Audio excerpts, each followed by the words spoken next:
What's up, guys? This is Rixxalight. Now might have been a bit delayed, I'm not too sure if you heard the intro to this one, but anyway, this is Rixxalight signing in, and welcome back to more Tekken. Thus far, Law has been the fastest, and Yoshimitsu has been the slowest. But apparently the strongest is Kazuya in this game. So, let's see if that remains true. There is a secret costume you can unlock for Kazuya. At the so when you load up the game, there's like a asteroids Galaga kind of thing you need to do. If you beat it, if you beat it with max points, you can unlock Devil Jin, and it's very, very tricky to do. But we're not going for it, so we shall just leave it be. I think. Nice basic punches. You know what I don't like about Tekken 3 the most?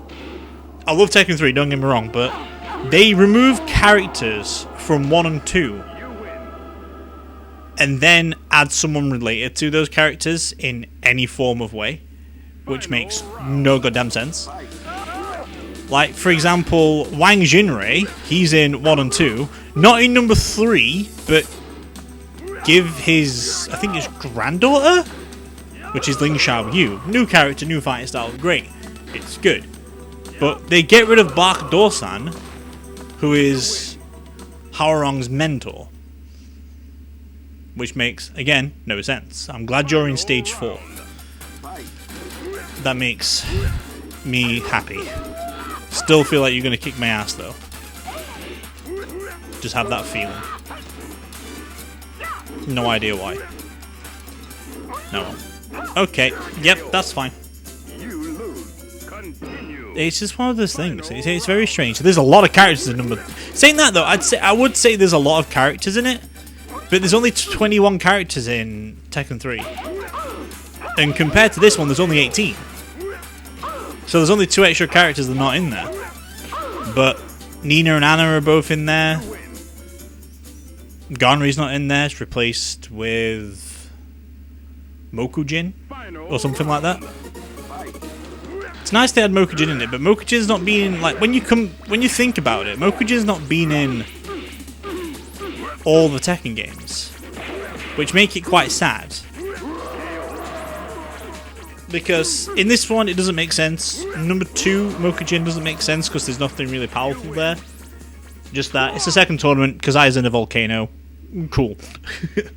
Number 3 explains why Mokujin is alive. Number 4 explains why Mokujin isn't in it. But it doesn't explain why Mokujin is not in number 7. Because if he was present... Well, no, because he's in number 3 because of True Ogre. Mainly. Is in number 5 because of Jinpachi, which is the Devil Gene and stuff. But Kazuya's present at this point, so, and he's in number 6 because of Azazel.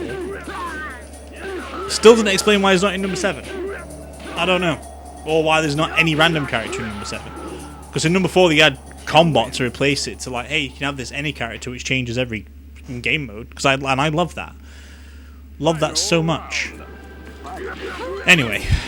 Kazuya's actually flying through this, alright, you've got that fucking bullshit move. Can I change my mind and say Kazuya's actually fighting really fucking well in this? Maybe he's got a fucking plot armor, I don't fucking know. Because he's technically the main character of this game. And they replaced him with Jin for some reason in Tekken 3. So the roster didn't extend, they just replaced some characters. Just to make things feel a bit better, you know? Okay, Michelle is actually giving me a run for my money. Same with Michelle, not in number 3. We'll play as her daughter instead though, Julia Chan. Which doesn't make that much sense. Why didn't they just keep to the original characters? I don't know. I don't think the fighting style changes that much. She is fucking wrecking my shit. Oh my god, okay then, fair enough. If you want to play that way game, we'll play that way game. Nailed it. I like how she tries to grapple when you turn your back to her, and I feel like that's like a coding error. Because if that was possible for her to do, She would wreck my shit so many times by doing that little fucking reverse bullshit. It's me! Oh, you can do that bullshit too, Lee? Oh, I'm not fucking looking forward to doing that bullshit then, am I? Look how big their hands are, though, dude.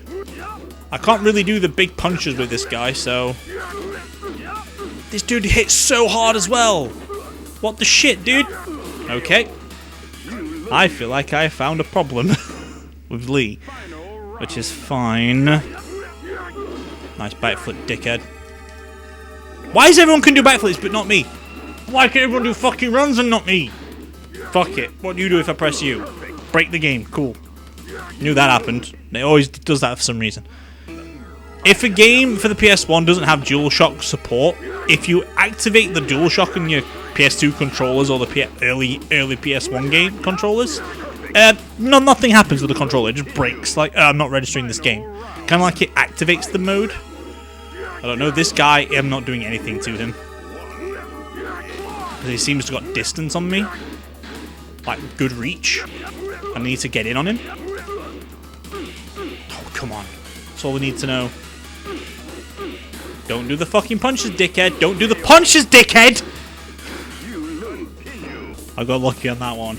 Also, I am looking forward to playing as Lee. Because he can fucking do 10-hit combos on me. He did so many. Like this kid here. He actually's not that bad. Apart from he's ducking a lot more now.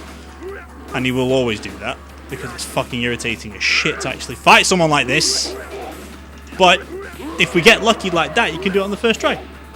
How is Lee the hardest character to fight? Like, yeah, I had more problems fighting with Law, because he's fast, but the problem with Lee, he did so much fucking damage. He can just constantly just keep on going. Are we going to go purple? Is he going to throw him off a cliff? Because this is not the first time this happens. Well, this will be the first time it happened, but it's not the only time it happens. Or is he going to throw him into a volcano, because that's what happened to him. Just throw him off a cliff. That tends to happen. Not the canon ending, by the way.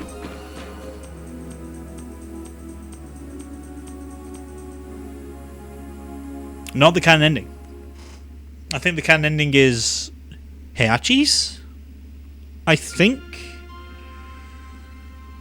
I don't know the canon ending is number 2. The canon ending in number 3 is Paul wins the tournament. He fights Ogre. I think he kills Ogre.